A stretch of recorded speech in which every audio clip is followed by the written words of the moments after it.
Welcome to the Q&A. Lots of YouTubers have done these, so you know the deal.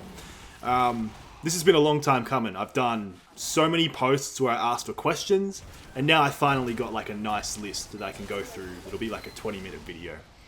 So let's get straight into it. Alright, first question. What does B2 Studios mean? Well, the B2 part refers to me. As most of you know already, my name's Brad, and my last name starts with B as well. Initially, it was supposed to be B times B, or B squared, but I think B2 is much more elegant, so I've adopted that. I've always wanted to develop games professionally, which I will do eventually, and that's kind of where the studios originated from, like a gaming studio. Next one. What software do you use for the whole video process? I use Visual Studio for my coding projects, which mainly runs in Unity. I create images in Photoshop, models in Maya, sound effects in Audacity, music in Soundation, and then I edit it all together in After Effects. I actually make pretty much everything I use on my channel, apart from like a couple of sound effects. What is your preferred method for neutralizing an armored target at 5,000 meters? While there might be some handheld weapons that can shoot this far, I simply lack the skills to accurately hit a target with any weapon at such a large distance. This means I'll have to rely on other means of neutralization, such as drone technology, or biological weaponry, or calling their mum fat. What is your favourite kind of fish? I actually don't like fish. I don't like eating them, and I definitely don't like fishing or keeping them as pets. Although I'll admit salmon's pretty nice sometimes. What's your favourite video you've ever made? Cannons that never miss, easily. I made most of that video while I was drunk, and it's really where most of the creativity for the channel originated from, like Captain Blubber, Space Kangaroos, hell, the whole 3D animation suite that I used today was brand new to me back then, and it made me realise I could truly make it. I also voice Captain Blubber, which is done by yelling in a terrible Scottish accent and pitching the fucker up about 30%. It's just hilarious to record, and probably scares my neighbours a bit, so that's a bonus. Would you consider AI training a difficult task? And what would be your tips or words of encouragement to people interested in studying and working on this? Yes, mainly because it's very time consuming though, and because you can't ever look at a neural network structure and understand what's going on. Imagine you were writing a simple program and you wanted to test it. It takes 3 hours to compile, and only once you're finished can you see the errors, except the errors don't even pinpoint what line it came from or anything like that, so you have to figure it out yourself. This pretty much summarizes what AI training's like. It's just a massive pain in the ass. My advice to anyone who's interested in AI is to start small. Get yourself familiar with neural networks, and especially how they can break. Do anything you can to minimize the time you spend confused when you try to train one. If you want to learn GPTs, for example, start with the perceptron, then maybe an MLP, then try a recurrent network, an LSTM, a transformer, maybe some reinforcement learning. Don't just jump straight into the deep end, because you'll have no idea what's going on. Is this question good enough? Yes. You're an amazing person, Forgeman. What's your favourite fruit? Blueberries, hands down. I eat a bowl of oats with them every day. They taste great covered in chocolate, in a muffin, or even just on their own. They're also pretty healthy. What do you get the most out of being a YouTuber? Well, let's start with the fact that I'm a bad artist, but I am improving, and making videos has been the best way I've discovered to increase my artistic skills. Whether it be modelling, drawing, making music, or writing jokes, I think I've gotten substantially better at all of it. It also gives me the opportunity to interact with people more than I would get to even if I dedicated my life to it. Every day I get like tens of messages from different people, and I love responding to them. Sometimes it's a bit overwhelming, but I think my social skills have improved as a result. I'm also more comfortable establishing boundaries and saying no to people than I used to be, which is definitely a good thing. My programming has improved a bit, but not as much as I want it to. Unfortunately, being a YouTuber entails throwing away quality for appealing to your average viewer and making something clickable rather than watchable. I often rush things because uploading 3 bad videos is always going to be better than uploading a good one. When thinking of a project idea, what does it take for it to end up in a video? Basically, what are the steps for filtering out ideas and deciding which work more and which work less? Well, the first thing I look at is difficulty. Some projects require research, others require a lot of hours of studying or gathering information in the real world, or just straight up inventing things sometimes. Then there's feasibility. Some projects are quite intense on a computer and require better hardware. Then there are some ideas that I've had that would need new stuff like VR or robotics. How far I'm willing to go with this stuff depends primarily on how well I think the video is going to do. Meinung zu Rollrasen. Rollrasen ist schön, aber teuer. Mein Hund dessen gern Rollrasen. Das ist manchmal hässlich. Ich weiß nicht weil, nur Bahnhof verstehen. What's a random skill that most people don't know you have? I can fire spin. I learnt most of the basic tricks and some more advanced ones when I was working on a game that involved performing those tricks in virtual reality. I eventually wound up doing it for real, which was absolutely terrifying, and you need a license to do it, but it was awesome. I also know how to make cocktails, which is to this day a passion of mine. I've made a few crazy drinks like a rainbow one or a green one with 6 standards in it.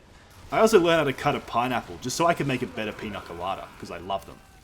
Favorite alcohol? Wild Turkey American Honey. I will drink that straight out of the bottle. It's delicious. I swear I don't have a drinking problem. Do you believe that frogs should be allowed on public transport? As an amphibian rights activist, I believe that this would be a healthy first step towards the enrichment of the quality of life for frogs. The current state of the lily pad transportation system is abysmal and has resulted in the deaths of millions of frogs just trying to cross the street in their own neighbourhoods. I not only believe this, but believe that frogs should be allowed to legally drive their own cars, have possessions, get married, run for parliament, and attend bars and nightclubs should they live to be 18.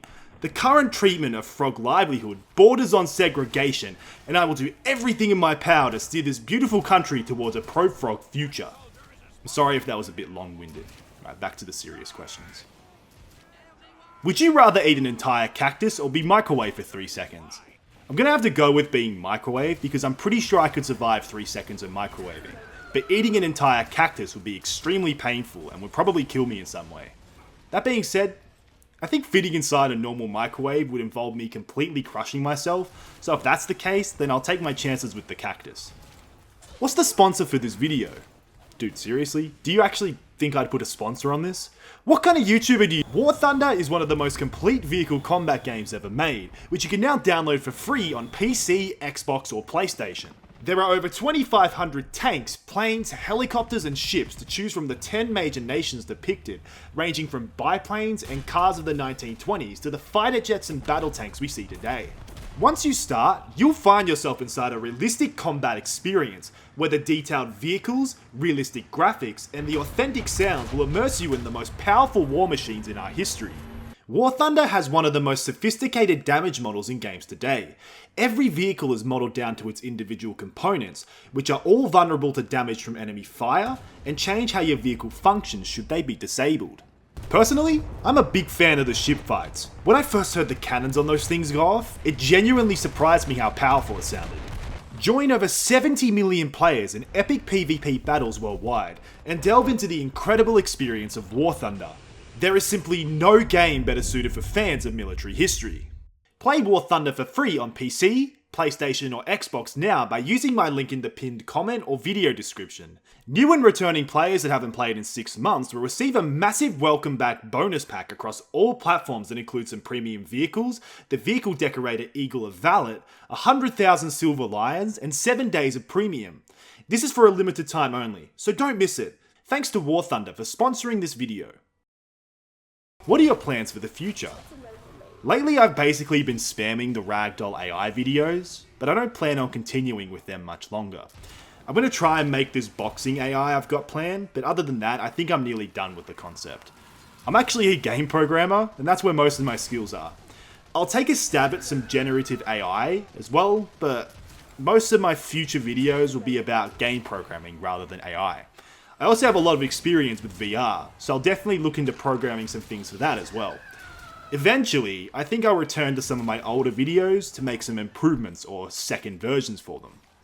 What is the process that goes into making an AI video? I start with the environment. I think about all the rules, or if it's a popular game or sport, I try to stay as true to the IRL equivalent as possible. Then I have to train the actual AI. This involves multiple cycles of writing a reward system and periodically checking its progress every couple of hours or so. This normally takes about a week, although it's a lot longer for more complex projects. After that finishes, I start writing a script. I usually write jokes first, the structure second, and then I will type out the full thing. It's funny, I used to hate writing essays in school, but nowadays I'll write like 3,000 words over a 2-hour period without batting an eye. Then comes the most annoying part of this whole process, recording voice lines. This normally takes about a day or two, and I hate it. I'm literally 5 seconds away from just writing a B2 text-to-speech generator. So the voice lines are done, and the AI's done. Now we begin the long process of animating my words with big 3D sets. This is the most difficult part, but it's also the part I enjoy the most, because it's really just easy to be creative. Finally, I add sound, make some music, spend about 6 hours making thumbnails to swap out, then I sit back, relax, sleep through the premiere, and read comments like lazy video or dollar store code bullet. If you could be a moth, what moth would you be? I don't know. What is that question? Which video are you most proud of? My table tennis mini-series, definitely. It was a crazy idea, and I never thought it would work. I really surprised myself on that one. I also think it's a pretty impressive display of programming skills. I'm going to add to it later by playing against it in VR, which will make the whole thing even crazier. What's your background in computer science? What was your education? This is a really interesting question to me, so I'm going to give a really detailed answer. I became fascinated with programming because, as a child, and still as an adult, my favourite games were Banjo-Kazooie and Tooie. And as most of the fans of that franchise know, it's been a really long time since a new true entry, and I've kinda longed to keep that feeling going.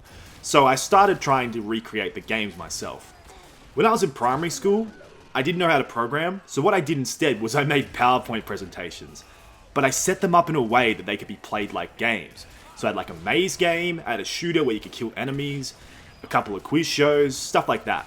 And they got really popular. And they got so popular that the old computer teacher I had banned them because there were too many people playing them at recess and lunch. After that, I moved on to Scratch, which is block programming. This taught me some of the more critical coding concepts like flow control, and I even made a few good games out of it. After that, I took some courses that taught me C#. It was really easy to learn C# for me because all I really had to learn was the syntax, since Scratch had already taught me all the other stuff.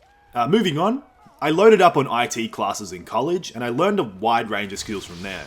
So this includes Python, networking, Unity, Unreal, some basic AI, and some databases. I did the same at my games development uni called AIE, which I can't rate highly enough. They are incredible. Then obviously we have this, the B2 Studios channel. I've never really considered myself an artist, but I've had enough practice at this point that I can draw, model, and animate stuff pretty well. I've also kept studying programming and picked up a few new concepts, which I'll hopefully make videos on soon. Outside of programming and making videos, how do you spend your time/screen time? Well, I love working out, so I stay active through weights, swimming and bouldering mainly, but sometimes I'll go on really long walks or hikes as well. I used to love playing basketball, but nowadays I'm not really doing that anymore. Over the last couple of years, I've taken my gym training more seriously and I've gained a pretty serious amount of weight from it. Now when I jump or move on a court, especially when I do it quickly, I can feel it taking its toll on my joints, so I've backed off from that. I play golf a lot, but I'm very casual about it. I think golf's a lot more fun and easy when you stop obsessing about your score. When it comes to screen time, I mostly program and make content, but when I'm not doing that, I'll watch other YouTubers. I'm a big fan of the Game Grumps and Carl Jobs, and I'll watch them in my spare time. I also love professional arm wrestling. I booked a hotel with my mate and stayed up until 4 AM in the morning, drunk as fuck, just to watch East vs West 12, and I loved every minute of it.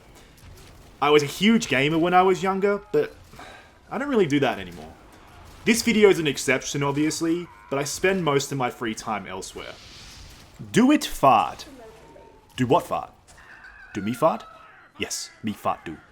Where did the gurgling sound effect come from? When I made the Cannons That Never Miss video, I wanted to make my fish talk to each other. Since fish live underwater, I tried speaking with a mouth full of water, and the resulting sound was just so funny that I've been doing it ever since. I also started pitching the sound up for later videos, so instead of hearing, you'll hear. So picture this. I come bursting into your house holding the box set of Lord of the Rings, slamming it on your kitchen table. I demand that you give me tummy rubbies and a snack. You obviously denied my request, so I slammed the heavy collector's edition box set of Lord of the Rings down on the table again with even more ferocity.